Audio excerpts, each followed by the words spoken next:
तो good evening students, स्वागत है आप लोगों का एक बार फिर से हमारी ऑब्जेक्टिव की बोर्ड पार्ट सीरीज में। और दोस्तों, आप वीडियो देख रहे हैं स्पार्क स्टडी पॉइंट के सौजन्य से, और यहाँ पे हिंदी 100 मार्क्स 2021 को जो है सो ये प्रीवियस ईयर हम लोग करवा रहे हैं। आपको बता दूं कि प्रीवियस ईयर अगर आप बना के जाते हैं तो बोर्ड में आपको 75% आने से प्लस 76 प्लस आने से आपको दुनिया का कोई भी ताकत नहीं रोक सकता, कोई भी सुपर पावर आपको नहीं रोक सकता है। तो आपको चलिए बिना किसी देरी के वीडियो को हम शुरू करते हैं। फुल मार्क्स बताते हैं। फुल मार्क्स इसके लिए है 100 का, और जो टाइम है वो है 3 घंटा 15 मिनट का। ये जो सीरीज़ है ये पूर्णतः ऑब्जेक्टिव की सीरीज़ है, और आप ये वीडियो को पूरा देखें। ये वीडियो 2 पार्ट्स में आएगी। ये पार्ट 1 है इस वीडियो की, और आप ये वीडियो पूरा देखें। और यहाँ पे कुछ जो है सो आपको दिशा निर्देश दिए गए हैं, आप इन सभी दिशा निर्देशों को पढ़ लेना। आपको मैं एक और चीज़ बताना चाहूँगा कि आपको इसमें 15 मिनट एक्स्ट्रा दिया जाता है क्वेश्चन पढ़ने के लिए, तो उन 15 मिनट का आप पूर्णतः उपयोग करें और इन 15 मिनट में क्वेश्चन पढ़ें, क्योंकि बहुत बार ऐसा होता है कि क्वेश्चन आपको याद नहीं रहता बट फिर भी आपके दिमाग में रिकॉल हो जाता है। तो इन 15 मिनट का पूर्णतः इस्तेमाल करें, अपने आप को कंफर्टेबल फील करवाएं और परीक्षा का देना स्टार्ट करें। तो चलिए बिना किसी तरह की वीडियो को शुरू करते हैं। तो खंड अ में वस्तुनिष्ठ प्रश्न यानी कि ऑब्जेक्टिव क्वेश्चन है। तो प्रश्न संख्या 1 से 500 तक प्रत्येक वस्तुनिष्ठ प्रश्न के साथ 4-4 विकल्प दिए गए, जिनमें से कोई एक सही है। इन 100 प्रश्नों में से किन्हीं 50 प्रश्नों के आपके द्वारा उत्तर चुने गए सही विकल्पों को OMR उत्तर पत्रिका पर चिन्हित करना, मतलब आपको सर्किल करना। बता दूं कि ये जो पेपर है हिंदी 100 नंबर की, तो ये 100 मार्क्स की पेपर है। तो हिंदी में तो कोई प्रैक्टिकल होता नहीं है, तो 50 का ऑब्जेक्टिव और 50 का जो है सो आपको सब्जेक्टिव यानी कि थ्योरी होगा। तो जो थ्योरी होगा वो 2 नंबर का भी क्वेश्चन आएगा और लॉन्ग आंसर क्वेश्चंस भी आएगा, जिसमें कि आपको 4 नंबर का, 3 नंबर का, ऐसा ऐसा क्वेश्चन उसमें रह सकता है। तो चलिए स्टार्ट करते हैं हम लोग। सबसे पहला नंबर पे आते हैं, रक्षक शब्द में प्रत्यय है। तो यहाँ पूछ रहा है कि रक्षक शब्द में क्या प्रत्यय है? र, रक्ष, अक, र। तो आपको मैं बताना चाहूंगा कि आपने पढ़ा होगा, तो रक्षक शब्द का प्रत्यय है अक, रक्षक। क्या होगा रक्षक शब्द का प्रत्यय? अक, रक्षक। चलिए 2 नंबर की ओर बढ़ते हैं हम लोग। प्रत्योग सर्व परलोक शब्द में उपसर्ग है। परलोक शब्द में क्या उपसर्ग है दोस्तों? पर, प, ओक, परल। तो दोस्तों परलोक शब्द में उपसर्ग है आपको पर, तो करेक्ट ऑप्शन हो जाएंगे ए। तो 3 नंबर की ओर बढ़ते हैं। अज्ञान शब्द में उपसर्ग है। अज्ञ, अन, आ, तो उसका सही ऑप्शन हो जाएगा दोस्तों सी, अ। चलिए दोस्तों 4 नंबर की ओर बढ़ते हैं। आपको नकलची शब्द में प्रत्यय, नकलची शब्द में क्या प्रत्यय है? न, नक, नक, ची। तो इसका जो दोस्तों सही ऑप्शन है वो है आपको डी, ची, नकल ची। चलिए आपको एक चीज मैं बताना चाहूंगा कि उपसर्ग और प्रत्यय ये कंफर्म कर लें। आप एक बार जोड़ के देखिए कि यहीं पे जो है सो 4 नंबर आपको उपसर्ग और प्रत्यय से ऑब्जेक्टिव आ जाएगा। समझ गए दोस्तों? 4 नंबर ऑब्जेक्टिव उधर उपसर्ग प्रत्यय से आ गया, तो आप 46 के लिए आपको और दिमाग लगाना पड़ेगा। तो यही चीज़ है, आप उपसर्ग प्रत्यय पढ़ लेते हैं, 4 नंबर आपका फिक्स हो जाता है। चलिए यशोदा शब्द का संधि विच्छेद है। संधि विच्छेद करने बोल रहा है कि किन शब्दों से मिलकर ये शब्द मतलब जो बना हुआ है उसका संधि विच्छेद करने बोल रहा है। चलिए तो यह दा, यश दा, यशोदा, यशादा। तो देखिए यश दा तो ए होगा, संधि विच्छेद यश द प्लस दा। आपने पढ़ा होगा हिंदी की पुस्तकें, तो उन्हें उसमें आपको पता चला होगा। वैसे अभी आपके पास टाइम नहीं है कि आप एक एक चीज़ लाइन बाय लाइन पढ़ें, तो कम से कम नहीं तो आप प्रीवियस ईयर के ऑब्जेक्टिव्स को रिवाइज करें, जितना ज़्यादा से ज़्यादा हो सके ऑब्जेक्टिव्स बनाएं, कि कम से कम आपको अच्छे से अच्छे नंबर जो है बोर्ड में कम से कम आपको इस 80 प्लस आ जाए। और मैं आपको बताना चाहूँगा, अगर हमारे चैनल के माध्यम से अगर आप रेगुलर तैयारी कीजिएगा तो आपको मैं 80 प्लस का गारंटी मैं ले सकता हूँ। चलिए संसार शब्द का संधि विच्छेद है। सम प्लस सार, संग प्लस सर, सम प्लस र, स प्लस सार। इसका जो सही ऑप्शन है दोस्तों वो है ए, सम प्लस सार। चलिए दोस्तों 7 नंबर के बढ़ते हैं। पवन शब्द का संधि विच्छेद है। पो अन, प प्लस वन, पा प्लस वन, प प्लस वन। दोस्तों इसका सही ऑप्शन है दोस्तों वो है आपको ए, पो प्लस अन। देख रहे हैं आप लोग उपसर्ग प्रत्यय संधि विच्छेद से कितना आ रहा है। उद्योग शब्द का संधि विच्छेद है। उद्योग, उतयोग, उद्योग, उद्योग। इसका सही ऑप्शन है दोस्तों वो है आपको बी, उतयोग। ठीक है, आप अभी तक क्या देखें? 8 नंबर आपको प्रत्यय, उपसर्ग, संधि विच्छेद, तो 8 नंबर आपको यही से आ गया। समझ रहे हैं बात को? देखिए कि ऑब्जेक्टिव में बहुत अच्छा नंबर लाना कोई भारी मतलब बात नहीं है, बहुत इजीली हो सकता है, बशर्ते आप इसको रिवाइज करते रहें। चलिए 9 नंबर की ओर बढ़ते हैं। कुहासा शब्द है, कुहासा शब्द क्या है? पुल्लिंग, स्त्रीलिंग, उभयलिंग, इनमें से कोई नहीं। दोस्तों जो कुहासा शब्द है वो आपको पुल्लिंग है।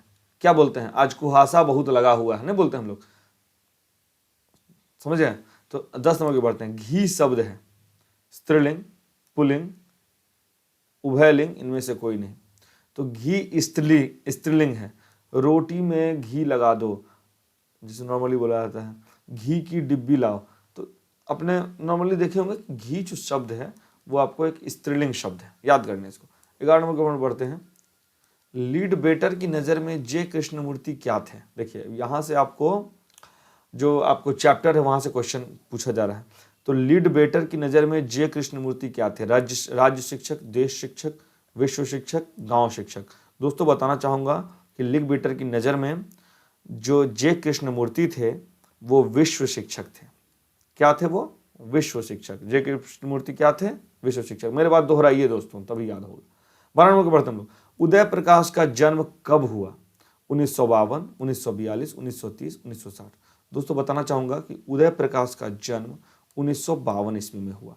सही ऑप्शन हो जाएगा ए। 13 नंबर के बढ़ते हैं। तिरछी किस प्रकार की रचना है? आधुनिक त्रासदी, सुखांत की, हंसी लाने वाले, आधुनिक कॉमेडी।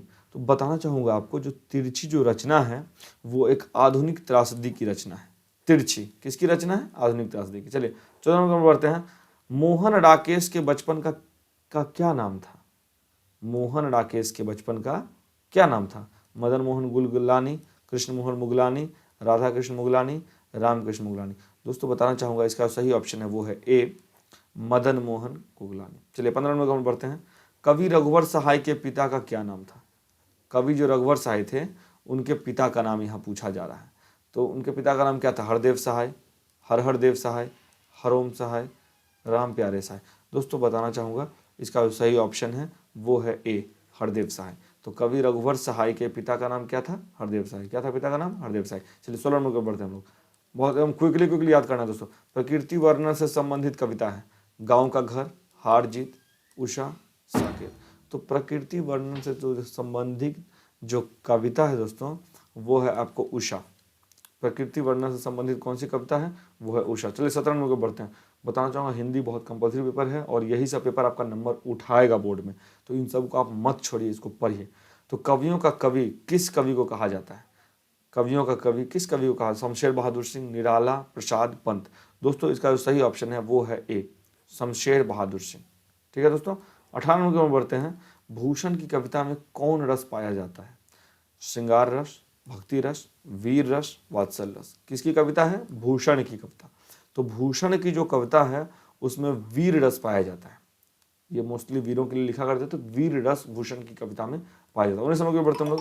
जहाँ भय है वहीं मेधा नहीं हो सकती, किस पठित पाठ की उक्ति है? जहाँ भय है वहाँ मेधा नहीं हो। अब देखिए आपको स्टोरी पढ़ना पड़ेगा। अर्धनारीश्वर, ओ सदा नीरा, सिपाही की माँ, शिक्षा। दोस्तों बताना चाहूँगा सही ऑप्शन है वो है डी, शिक्षा। जहाँ भय है वहीं मेधा नहीं हो सकती। जब आप शिक्षा पाठ पढ़िएगा तो वहाँ आपको ये उक्ति मिल जाएगा, ये उक्ति वहाँ पे आपको मिल जाएगा। चलिए 20 नंबर बढ़ते हैं। जे कृष्णमूर्ति का पूरा नाम क्या है? जद कृष्णमूर्ति, जिदू कृष्णमूर्ति, जिद कृष्णमूर्ति, सजद कृष्णमूर्ति। बताना चाहूँगा आपको कि जे कृष्णमूर्ति का पूरा नाम जो है वो है आपको जिद्दू कृष्णमूर्ति। तो ऑप्शन हो जाएंगे बी। चलिए 21 का बी में बढ़ते हैं, 21 तरफ हम बढ़ते हैं। गोद में सोने वाला कहलाता है। गोद में सोने वाला क्या कहलाता है? बालक, पुत्र, अंकशाई, अंकस्थ। बताना चाहूँगा आपको कि उसको बोला जाता है अंकशाई। गोद में सोने वाला को अंकशाई बोला जाता है। समझ गया? ये सभी ऑप्शन गलत है, बालक, पुत्र, अंकस्थ, ये सब गलत है। 22 नंबर में बढ़ते हैं दोस्तों। गुरु के समीप रहने वाला विद्यार्थी क्या कहलाता है? बजबटुक, ब्रह्मचारी, अंतेवासी, गुरुकुल। बताना चाहूँगा जो गुरु के समीप जो विद्यार्थी रहते हैं उन्हें हम लोग अंतेवासी कहते हैं। बहुत लड़का ब्रह्मचारी उमचारी पे मार देगा, ये सब गलत ऑप्शन है। तो सही ऑप्शन क्या है? अंतेवासी। चलिए 23 नंबर की बढ़ते हैं दोस्तों। जिसका खंडन ना किया जा सके वह है ध्वनि, प्रकाश, वायु, अखंडनीय। बहुत ही आसान क्वेश्चन, इसका आंसर हो जाएगा डी, अखंडनीय। जिसका खंडन ना किया जा सके अखंडनीय। चलिए 24 नंबर बढ़ते हैं हम लोग। जिसका जन्म पहले हुआ हो, बड़ा भाई वह है बड़ा, पूर्वज, अग्रज, अनुज।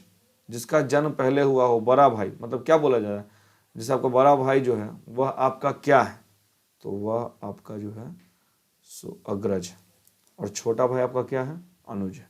चलिए 25 नंबर की ओर बढ़ते हैं। जिसके बिना काम ना चल सके के लिए एक शब्द बनाइए। अपरिहार्य, आवश्यक, जरूरी, अवरोधक। दोस्तों इसका जो सही ऑप्शन हो जाएगा वो है आपको ए, अपरिहार्य। जिसके बिना काम नहीं चल सके उसको क्या बोलेंगे, अपरिहार्य। चलिए दोस्तों 26 नंबर की ओर बढ़ते हैं। जो खाने योग्य हो वह है, खाने योग्य क्या है, शुद्ध, स्वच्छ, खाद्य, ग्रहणीय। तो इसका जो सही ऑप्शन है दोस्तों वो है आपको सी। हम लोग बोलते हैं दोस्तों खाद्य पदार्थ, बोलते हैं ना खाद्य पदार्थ। चलिए 27 नंबर की ओर बढ़ते हैं। अनल शब्द का पर्यायवाची होगा। अनल शब्द का क्या होगा पर्यायवाची, हम लोग भी जानते हैं अनल का मतलब होता है आग, अग्नि, अनल, पावक, ज्वाला। तो अनल का पर्यायवाची क्या होगा, आग होगा, समझ गए। हवा का क्या होगा, वायु, उसके बाद पवन। पानी का क्या होगा, तो पानी का जल, नीर, समझ गए। तो यही सब चीज़ है। सूखा का क्या होगा, सूखा का आपको मुझे याद नहीं, आप सूखा का कमेंट करके बताओ। ऐसे सूखा का आपको मुझे इसके बारे में पता नहीं, आप कमेंट करके बताओ सूखा का क्या होगा। वैसे मैं आपको इसके बारे में बता दूंगा सूखा का पर्यायवाची क्या होता है, मैं कमेंट सेक्शन में डाल दूंगा। चलिए 28 नंबर पर बढ़ते हैं हम लोग। आयुष्मान शब्द का पर्यायवाची होगा पुत्र, शिष्य, चिरंजीवी, धनवान। तो आयुष्मान शब्द का जो पर्यायवाची होगा वो क्या होगा, आयुष्मान शब्द का पर्यायवाची होगा आपको चिरंजीवी। आयुष्मान शब्द का क्या पर्यायवाची होगा, चिरंजीवी। चलिए दोस्तों 29 नंबर की ओर बढ़ते हैं। झंझट शब्द का पर्यायवाची होगा दुख, परेशानी, बवाल, आसानी। बोलते हैं अरे झंझट उंझट हो गया भाई, झंझट मतलब क्या, या तो देखिए दुख तो होगा नहीं, आसानी तो होगा नहीं, तो झंझट, झंझट का मतलब होता है परेशानी, समझ गए। बहुत झंझट हो रहा है जिंदगी में, मतलब क्या, बहुत परेशानी है। चलिए डरावना शब्द का पर्यायवाची होगा भय, लुंठक, क्रोध, भयानक। तो डरावना का क्या होगा पर्यायवाची दोस्तों, डरावना का होगा आपको भयानक, समझ गए। डरावना का क्या पर्यायवाची होगा, भयानक। चलिए 31 नंबर की ओर बढ़ते हैं हम लोग। यात्रा का शब्द है, यात्रा शब्द है, क्या है यात्रा, पुल्लिंग है कि स्त्रीलिंग है कि उभयलिंग है कि इनमें से कोई नहीं। तो दोस्तों इसका सही ऑप्शन हो जाएगा वो हो जाएगा आपको बी। आज जैसे कि आपको बताते हैं, हम लोग लिखते हैं ना आज की यात्रा हम फलाने जगह से प्रारंभ करेंगे, तो यात्रा क्या है, स्त्रीलिंग शब्द है। चलिए 32 नंबर की ओर बढ़ते हैं हम लोग। चमक शब्द है, चमक क्या है, पुल्लिंग, स्त्रीलिंग, उभयलिंग, इनमें से कोई नहीं। तो बताना चाहूंगा चमक जो शब्द है वो एक स्त्रीलिंग शब्द है, चांदी की चमक, समझ गया। बोलते हैं देखिए आप लोग खुद से करके इसको आप लोग अंदाजा लगा सकते हैं। चलिए 33 नंबर। संधि के कितने भेद हैं, 5, 2, 3, 4। बताना चाहूंगा कि संधि के जो हैं सो वो आपको 3 भेद हैं। चलिए पुराण शब्द का विशेषण है, तो पुराण का क्या विशेषण है, पौराणिक, धार्मिक, पुराणिक, पुराना। देखिए धार्मिक तो होगा नहीं पुराण का, समझ गया। तो पुराण का जो विशेषण है वो है पौराणिक, पुराणिक नहीं, ये स्पेलिंग गलत है, पौराणिक, पौराणिक। चलिए 35 में बढ़ते हैं। भीड़ शब्द संज्ञा है, जातिवाचक संज्ञा, व्यक्तिवाचक संज्ञा, द्रव्यवाचक संज्ञा, समूहवाचक संज्ञा। तो भीड़ जो है वो एक समूहवाचक संज्ञा है, क्योंकि भीड़ समूह में होता है। व्यक्तिवाचक ये पर्सनल कोई व्यक्ति नहीं है भीड़। द्रव्यवाचक जिसे हम लोग नाप या तौल सकते हैं। जातिवाचक जाति नहीं बता रहा है, समझ गए। चलिए 36 नंबर को बोलते हैं। ग्राम शब्द का विशेषण है गांव, ग्रामवासी, ग्रामीण, गवई। तो ग्राम शब्द का जो विशेषण है दोस्तों वो है ग्रामीण। ग्राम शब्द का क्या विशेषण है, ग्रामीण। चलिए आगे बढ़ते हैं, 37 नंबर के बढ़ते हैं हम लोग। कारक के कितने भेद हैं, कारक के कितने भेद हैं, 5, 6, 3, 8। तो मैं आपको बताना चाहूँगा कारक के जो हैं सो वो हैं आपको 5 भेद हैं, सॉरी कारक के आपको 8 भेद हैं।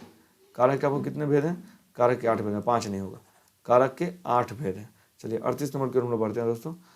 यह नया माल है, इस वाक्य में नया क्या है, संज्ञा, सर्वनाम, विशेषण, क्रिया।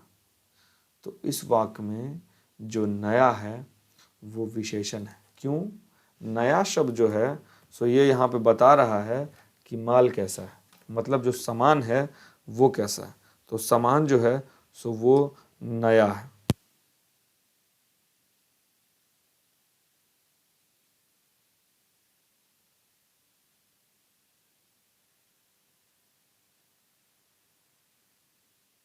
आपको मैं बताना चाहूँगा कि मैंने अभी ऊपर में जो एक क्वेश्चन था सूखा का पर्यायवाची, तो उसमें सूखा का मैंने आपको बताया था। आप लोग अगर नहीं आ रहा होगा तो मैं बता देता हूँ कि सूखा का जो पर्यायवाची होता है वो जलहीन होता है। समझ गए? निर्जल आप लिख सकते हैं सूखा का पर्यायवाची। और आपको अलग अलग चीज़ है, जैसे कि आपको पर्यायवाची शब्द वही होता है जिससे मतलब सेम तरीका से मतलब मेल खाए। समझ गए? मेरा बात आप समझ रहे हैं? तो आपको निर्जल, जलहीन, जल रहित, सूखा, शुष्क, आप ये सब चीज़ कह सकते हैं। तो दोस्तों ये रहा आपको नॉर्मली इतना मैंने आपके लिए बनाया। और मैं देखिए यहाँ पे सूखा का दिया हुआ है, तो निर्जल, जलहीन, जल रहित, रूखा, शुष्क। तो आगे आने वाले वीडियोस में मैं इसका रेस्ट पार्ट यानी कि जो 80 ऑब्जेक्टिव से एक वीडियो में बनाऊंगा तो बहुत लंबा हो जाएगा और आप लोग उतना देखिएगा भी नहीं। तो आगे आने वाले वीडियोस में सभी ऑब्जेक्टिव्स का हल लेके आने वाला हूं। तब तक के लिए आप इस चैनल को सब्सक्राइब कर दें और दोस्तों में शेयर करना ना भूलें। जितना ज़्यादा शेयर होगा उतना ज़्यादा मैं और फुल कॉन्फिडेंस के साथ आप लोगों के लिए वीडियो लेके आता रहूँगा। और निरंतर आपको हमारे चैनल पर तैयारी कराई जा रही है। तो आप प्लीज़ इस चैनल को सब्सक्राइब कर दें, बेल आइकन को दबाना ना भूलें और प्लीज़ जितना अधिक से अधिक हो सके आप इस चैनल को शेयर जरूर करें दोस्तों। चलिए मिलते हैं अगले वीडियो में। धन्यवाद।